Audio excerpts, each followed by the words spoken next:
Fukui. Gabina, est-ce que tu veux maintenant prendre la parole?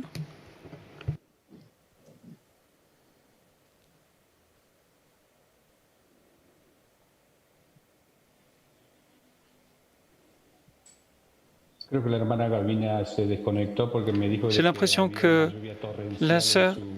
notre sœur Gavina a dû se déconnecter parce qu'il y a eu beaucoup de pluie. Il y a une pluie diluvienne actuellement dans sa communauté.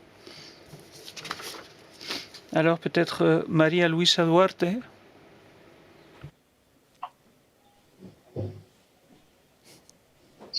Hola.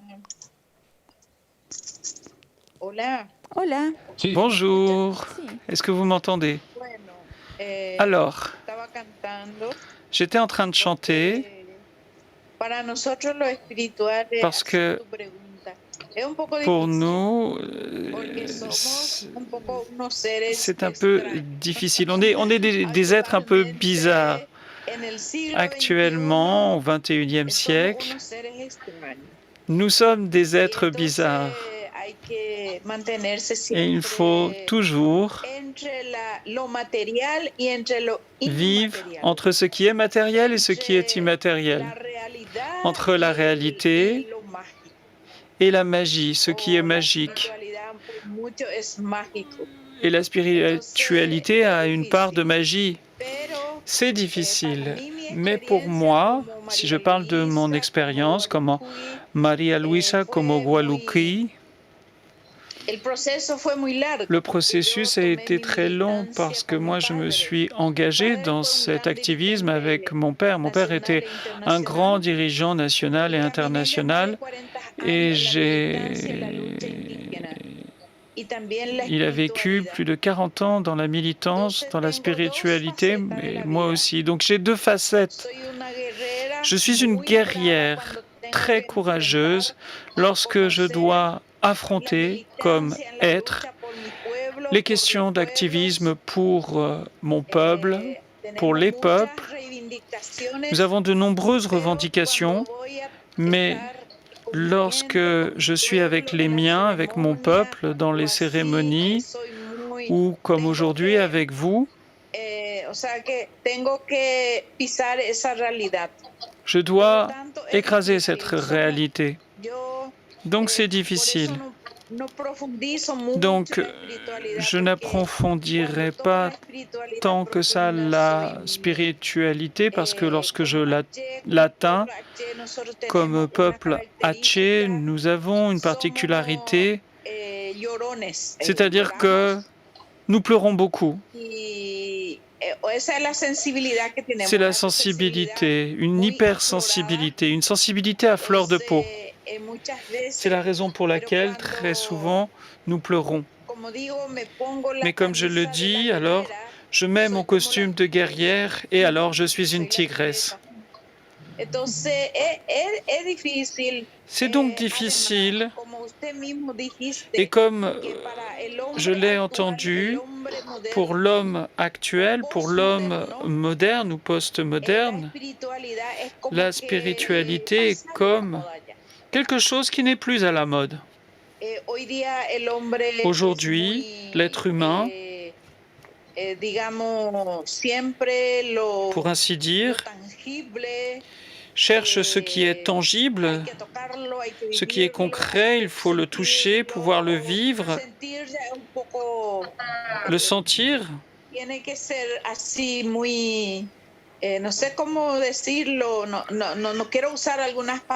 y a certains mots que je ne veux pas utiliser, mais pour être sûr d'être bien comprise. C'est difficile pour tous les pratiquants. Les gens comprennent la beauté. J'aimerais que chaque personne puisse vivre cette spiritualité au quotidien. Et le monde en serait changé, je vous assure. Ce serait un monde si différent. Et l'être humain a le privilège de vivre dans un espace c'est riche, riche de tant de choses. Moi, comme indigène, et comme tous les indigènes, je parle de l'ensemble des choses. C'est-à-dire qu'une chose est toujours en relation avec d'autres choses. Rien n'est séparé, rien n'est isolé. Et même les plus petites choses, les choses qui semblent insignifiantes, sont toujours en relation. Mais oui,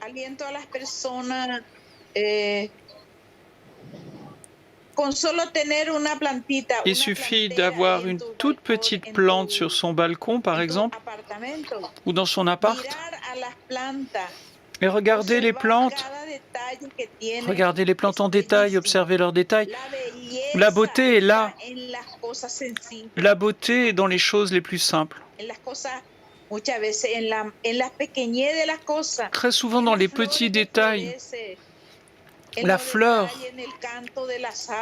le chant des oiseaux. Dans la sensibilité. Ce n'est pas facile pour moi, mais je crois que je me débrouille pas mal finalement pour vous l'expliquer. Voilà, ces deux facettes, la spiritualité et comme guerrière, comme combattante de mon clan, parce que j'ai des enfants. Dans mon clan, il y a presque 200 personnes, alors il faut que je sois forte. Merci beaucoup. Je ne sais pas si j'ai répondu comme tu voulais. Oui, oui, merci. Jacinto? Yo, haciendo un análisis de nuestra esencia como cultura, Si j'analyse l'essence de ma culture originaire américaine, et si je vois la logique de la culture occidentale, en l'occurrence la logique de la culture des peuples qui ont colonisé l'Amérique latine, je peux remarquer que les cultures colonisatrices ont priorisé la matière, le matériel, plutôt que le spirituel, alors que les cultures originaires, pour nous, ce qui est prioritaire, c'est la spiritualité afin de pouvoir comprendre la vie elle-même, en comprenant que l'existence, la vie, et pas seulement la vie humaine, sinon la vie au sens large, animaux, oiseaux, plantes et autres. Et nous sommes parvenus à comprendre qu'on peut parler également d'existence qui naissent, qui se développent, qui meurent dans un cycle comparable au nôtre. C'est-à-dire que c'est cela la vie. Mais cette vie n'est pas seulement une vie qui me correspond à moi comme être humain, qui me revient, mais je partage également cette vie avec l'animal, avec la montagne, avec tous les êtres vivants qui nous entourent. Donc nous sommes parvenus à entendre cela. Et les vies sont constituées par les deux entités spirituelles et matérielles. Donc, nous sommes parvenus à dimensionner et contextualiser cela. C'est la raison pour laquelle je suis en contact avec l'ensemble des êtres de la planète, alors que la culture colonisatrice occidentale a donné la priorité au matériel comme richesse. Ce sont des termes qui ont été utilisés pour accumuler, pour chercher un certain bien-être pour l'existence humaine avec la logique et la perspective de la culture occidentale, alors que pour nous, la matière, c'est de la matière. Ce qui est important vraiment, c'est la spiritualité, l'esprit. Merci beaucoup, Jacinto. J'ai encore une autre question. Ces divisions de la modernité, et je suis une anthropologue, un anthropologue américain, Arthur Kleinman, qui parle de l'échec existentiel de la modernité, ou l'échec moral. C'est-à-dire en divisant l'être humain entre ce qui est rationnel et ce qui est sensible et ce qui est moral, a généré des problèmes en nous. Et c'est un des problèmes, c'est qu'historiquement, y compris pour la modernité, la manière de contrôler, de diriger, de créer des imaginaires institués et les vivre pour diriger la conduite des personnes, la manière dont elles se conduisent, depuis la religion, c'est-à-dire la spiritualité, avec pour tâche première la moralité, c'est-à-dire savoir ce qui est bon, ce qui est mauvais, ce qui est bien, ce qui est mal, qu'est-ce que je dois faire, qu'est-ce que je ne dois pas faire, comment je dois faire des choix sur la planète. Et alors, la modernité nous apprend que il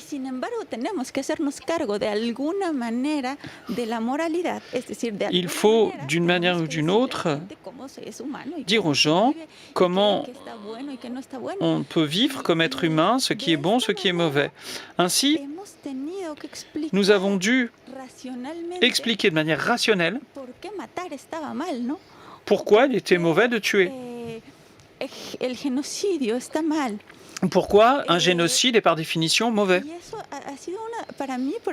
Et pour moi, dans ma thèse, j'ai l'impression dans le cadre des études de l'Anthropocène, et ce qui est le plus frustrant pour moi, c'est de devoir expliquer pourquoi tuer est mauvais, ou pourquoi un génocide colonisateur, ou le génocide qui a mis en esclavage des Africains pour aller travailler en Amérique est mal. Parce que, ici, on a un peu tendance à dire que la morale est quelque chose de privé, c'est un peu comme la religion, ce n'est pas quelque chose que l'on traite en public. Dans le pire des cas, et c'est ce que critique cet anthropologue Arthur Klein, c'est que la modernité pense que la raison est nécessairement bonne et que tout ce que disent les experts et tout ce que l'on arrive à concevoir, à penser, à réfléchir est forcément bon.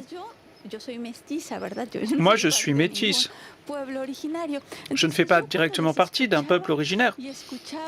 Et donc, quand je vous écoutais, quand je vous entendais parler de la spiritualité, je concevais, de mon point de vue, le fait que beaucoup des réponses, et maintenant je comprends un peu la réponse, j'ai l'impression, si l'on peut en parler, c'est que nous sommes en train de parler ici de spiritualiser parce que cela est lié à la manière dont on comprend l'être humain et comment on comprend le monde et la relation avec le tout. C'est donc comment on comprend nos actions, nos décisions au monde. C'est ça cette relation ou peut-être c'est autre chose pour vous, parce que moi j'ai simplement ma formation moderne et mes mots modernes pour comprendre, mais même si j'essaie de m'en détacher, c'est pour ça qu'on parle de théorie décoloniale, c'est parce qu'on essaye de se défaire de cette modernité dont j'ai parlé hier, c'est-à-dire le regard occidental que l'on a mis sur nos yeux. Donc, est-ce que mon interprétation est partielle et peut-être encore très moderne, c'est-à-dire cette relation avec cette division que je perçois dans la modernité, dans l'être humain, et donc l'échec auquel nous sommes confrontés pour les dimensions morales et en particulier comment la modernité exige que l'on explique de manière rationnelle le bien et pourquoi il est bien, et le mal, pourquoi il est mal, comme si la dépossession, la douleur, la violence n'étaient pas par essence mauvais. Le besoin de rationaliser cela. Miguel.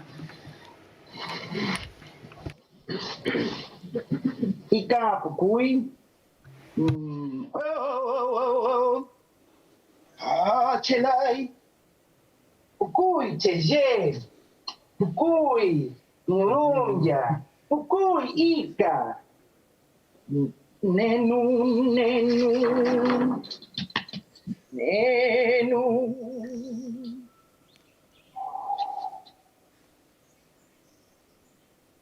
Cheje tutaultu. Wagwa. Chulu, chulu. Takena myotoka.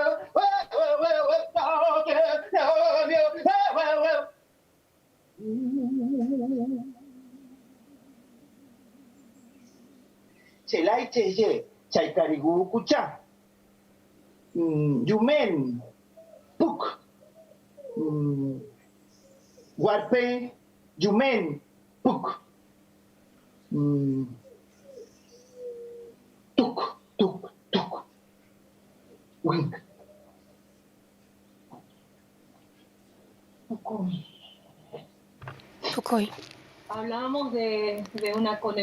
Nous parlions d'une connexion,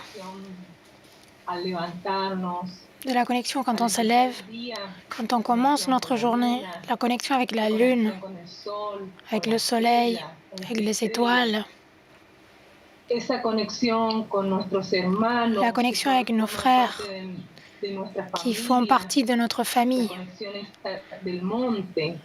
la connexion avec la montagne, avec les animaux, avec une plante, avec une pierre, avec la pierre, la terre, le feu, l'air, la connexion con el canto, la connexion avec les chants, con el hablar de los pájaros, con el hablar avec la façon de parler des oiseaux, avec notre territoire, hablar desde el corazón, parler de notre cœur, con amor, avec que l'amour, el otro entienda, pour que l'autre comprenne sans mots nuestro sentir, ce que nous ressentons, que el otro no se entienda sin palabras nuestro sentir. pour que l'autre comprenne ce que nous ressentons. Que falta Cette connexion qui en manque muchos seres, dans beaucoup des êtres humains, dans es cette lo que terre, falta para que haya un cambio. c'est ce qui manque pour qu'il y ait un changement que nous voulons voir. Uka, teca, kiteka. La conexión con el arriba, La connexion con avec el medio, con les lo trois plans, profundo, au-dessus, au milieu, en bas, avec ce qui nous soutient, avec les ciments que viene desde la sangre, qui vient de notre sang, que nos nace desde adentro, qui naît en nous, Pincanta atuyun. desde nuestro pueblo Pincanta, de notre village, Kimpinkansa, de nos frères, hacia el monte. Artuyun. vers la montagne. La sangre del monte, la sangre Le sang de del la animal, montagne, la sangre de la l'animal, piedra, la sangre des rochers, de esa montaña, de esa agua. de cette montagne, de cette eau. Sentir que nos hablan. Sentir qu'ils sont en train de parler avec nous sans avoir à parler. Pokoi. Gabina, creo que ya volviste. Gabina, je pense que vous êtes de retour. Je ne sais pas si vous êtes avec nous, si vous avez entendu ce qu'on disait sur la dimension explicite. Est-ce que vous pourriez partager avec nous? Oui, donc nous, comme peuples autochtones, nous entendons souvent dire frère. Nous disons que tout le monde est un frère ou une sœur. Ça fait partie de notre langue. Donc cette fraternité est faite des frères et sœurs de partout dans le monde, la famille, la culture. Dans ce cas-ci, dans cet grand événement où l'on participe, nous parlons de la culture. Dans notre cas, de la cosmovision telle qu'on l'appelle, de la conception du monde. Et dans notre peuple, la famille et la culture sont toujours ensemble dans une permanence, en permanence. Et vous disiez qu'il y a pêle-mêle, on peut dire. On peut définir les différentes réalités. Et nous devons nous positionner. Nous, comme peuple, on est submergés dans la mondialisation, dans la modernité. Mais nous ne laissons pas de côté ce que nous sommes, où on est, parce que chaque famille a le rôle d'apprendre les enfants depuis qu'ils sont tout petits. Et c'est une espèce d'armure contre les autres sociétés. Nous connaissons tous la xénophobie, le racisme, ce qui est arrivé avec la Via Yala, donc l'Amérique comme on l'appelle. Et nous avons tendance à entendre dire que si nous ne nous adaptons pas, nous sommes des fainéants. En général, on parle de nous comme des fainéants, des insensibles. Ils disent que nous ne travaillons pas, l'Indien qui ne sait rien, qui n'atteint pas des études universitaires. Mais nous utilisons toujours ce terme « frère ». Et comme frère, on agit comme frère. Nous agissons ainsi. La Mère Terre est donc la maison de tous. Cette formule, pour nous, est quelque chose que nous ressentons. Nous connaissons les opinions, les phrases toutes faites, mais nous affirmons notre conception du monde. Et si nous affirmons cela, peut-être que cette voix arrivera à toucher d'autres communautés, d'autres sociétés.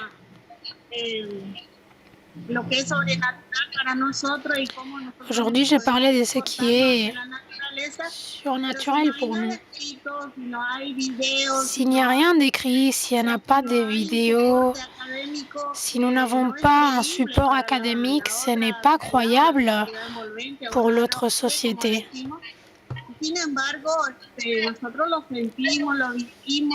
Cependant, nous le vivons, nous nous réaffirmons constamment, nous réaffirmons notre cosmovision, donc notre conception du monde.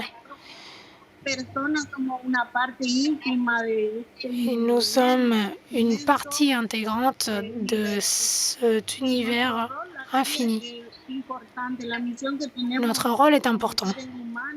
Notre mission comme êtres humains est fondamentale. Il s'agit de tenir compte de ce que nous avons à faire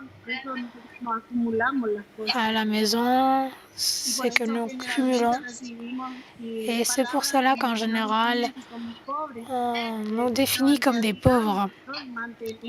Mais en réalité, nous prenons soin de l'environnement. Les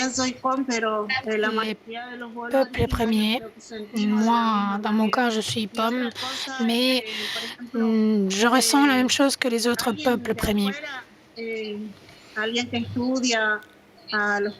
Personne en dehors, ceux qui étudient les peuples originaires, les peuples premiers, se trouvent face à des hommes, des femmes, et nous entendons toujours dire des Indiens. Mais chaque personne a ses particularités. Nous avons notre identité, notre manière de s'exprimer, de parler. Ce qui est vraiment présent dans tous les peuples autochtones est cette spiritualité.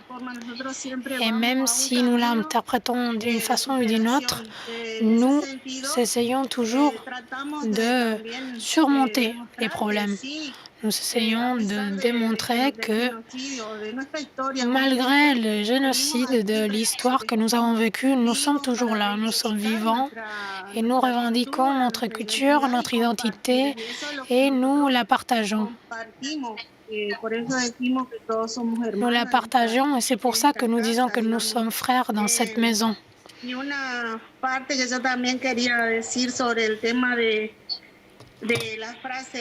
Et une partie que je voulais partager avec vous par rapport aux phrases toutes faites, aux expressions, c'est un terme que j'avais entendu, antisocial dans la modernité. C'est quelque chose qui trompe, c'est trompeur. Nous essayons de nous adapter à cette modernité.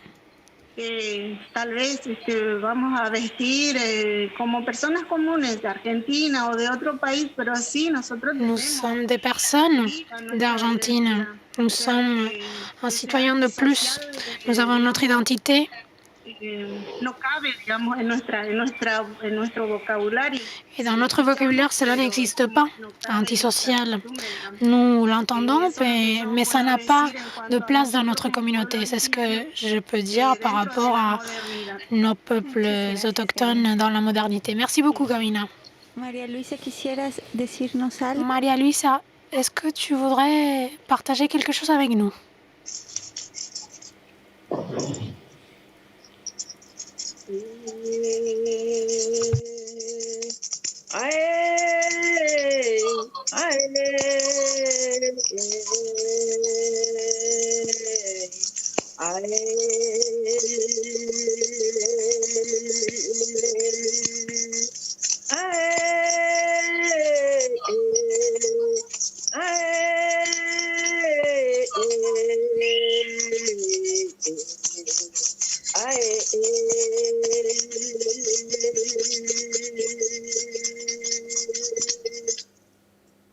Bueno, hermana, de esta manera yo Ma sœur, trato de poner mi j'essaye corazón toujours de donner mon cœur para la lucha diaria.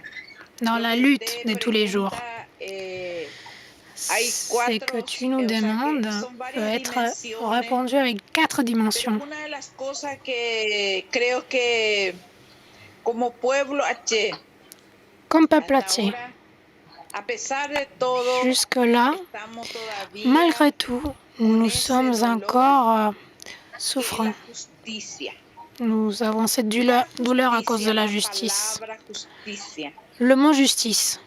Que el postmodernismo usa mucho, La postmodernité l'utilise busco la beaucoup. justicia. En realidad, ¿qué es Mais la en réalité, je cherche la justice. Si no hay Qu'est-ce que c'est? justicia para mí, ¿qué es entonces? Qu'est-ce que ça veut La dire, palabra justice? justicia se usa Pour en moi, le mot todos justice ámbitos. s'utilise Pero si partout.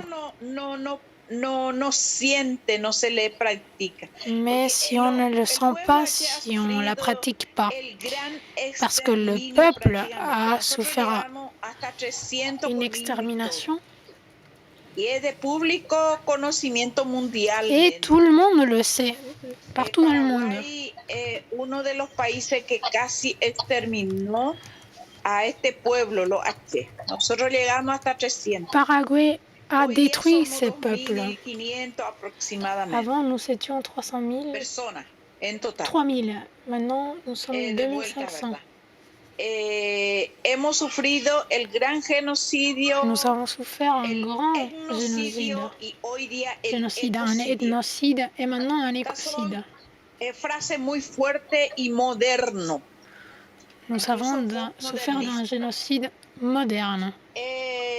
¿Qué es lo que pasa en el mundo de todos los seres humanos? Y la mayor parte Qu'est-ce en el qui nous mundo arrive dans le monde des êtres humains, et non pas dans le monde des peuples autochtones? Nous parlons des Blancs, mais d'autres disent les Latinos. Nous appelons d'une façon différente les non-autochtones. Ce n'est pas une façon raciste ou xénophobique de parler, c'est juste pour séparer cette identité de l'autre. Desde la mirada, desde la interculturalidad, Dès l'interculturalité, nous n'avons pas encore construit. Il manque cette construction parce que la majorité des non-autochtones imposent leurs idées. S'il y avait vraiment une interculturalité, nous devrions construire la pensée ensemble. Nous avons tout. Nous avons tout. Mais il n'y a pas cette construction de pensée entre les cultures. Indépendamment de qui on parle. Pour nous, au Paraguay, la xénophobie est très présente, dans toute l'Amérique latine d'ailleurs. Les peuples autochtones sont des êtres humains. Quant à la massacre, moi je n'ai pas beaucoup d'études, mais je ne l'accepte pas.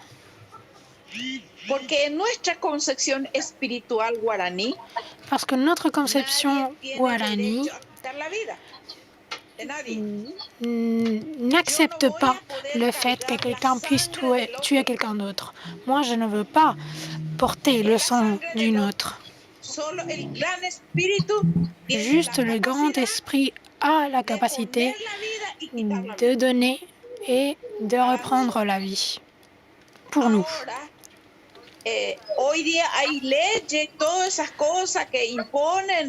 Aujourd'hui, il y a des impositions. Par exemple, de tuer quelqu'un. Et cela ne résout pas le problème. Donc ça, ce n'est pas la solution. La vie est sacrée pour nous.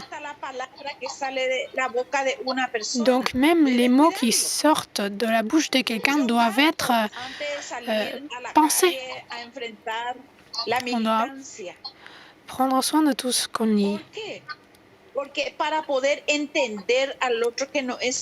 J'essaie toujours de comprendre ceux qui ne sont pas autochtones parce qu'ils ont beaucoup d'autres caractéristiques. Et pour nous, il y a certaines choses qui sont sacrées et pour eux, cela ne veut rien dire. Et pour que je ne me sente pas mal, pour que mon esprit soit tranquille, pour que je puisse comprendre et savoir que cette personne est différente, un être humain différent avec une autre éducation, j'essaie d'utiliser mon intelligence et mettre mon armure, disons, avec des termes un peu plus actuels.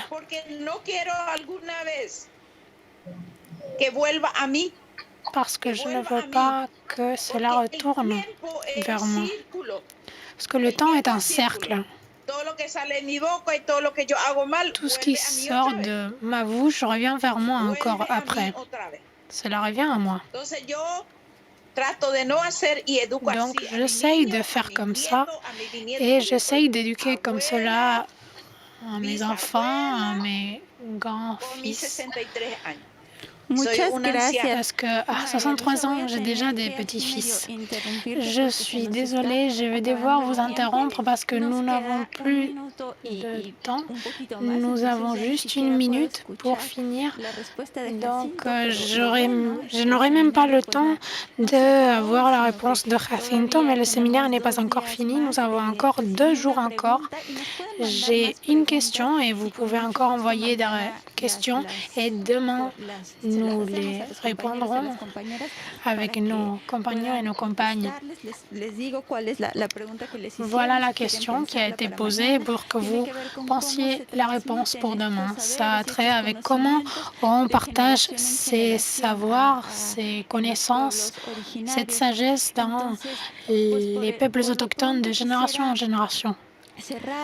Donc, je voudrais finir la séance d'aujourd'hui avec une petite réflexion par rapport à ce que je disais hier. La façon de construire l'interculturalité, c'est un effort, comme disait notre compagne Maria Luisa, où le dialogue n'est pas construit parce que nous n'avons pas les termes pour nous comprendre. La compréhension va se construire par le biais du dialogue. Donc, nous vous attendons encore demain. Ça a été un plaisir de pouvoir parler avec vous tous. Merci beaucoup. Merci à tous et à toutes. Cabina, Maria Luisa, à tous. Merci. Je vous embrasse. Nous nous voyons demain.